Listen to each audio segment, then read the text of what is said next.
Wadau, nataka niulize swali kwenye video hii hapa ambayo tunaiangalia hapa, ambapo RC wa mkoa wa Dar es Salaam ndugu Chalamila alipokwenda kufungua mashindano ya basketball.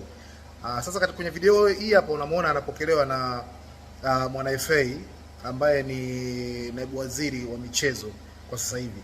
Nataka kujua kiitifaki imekaa vipi? Yaani ni sawa kwa naibu waziri kumpokea mkuu wa mkoa?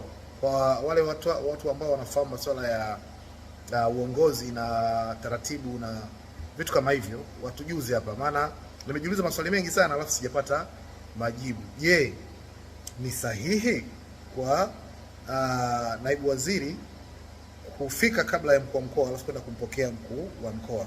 Wale wanaofahamu watuambie basi hapa ili tujue, ujinga ututoke kidogo, kwa sababu nimewaza sana na pia nimepitia baadhi ya comment sehemu kadhaa hapo, watu wengi wamekuwa na mijadala ya namna hii kutaka kujua. Hiyo yote ni kwenye kujifunza tu, tufahamu taratibu zinakwendaje na itifaki na kwa vipi namna hii, kwa sababu mimi nilikuwa najua mkuu wa mkoa yuko chini ya waziri, kwamba hata kwenye kufika eneo la tukio labda mkuu wa mkoa angefika alafu akampokea naibu waziri. Tuambie hapo ambao mnajua mambo haya.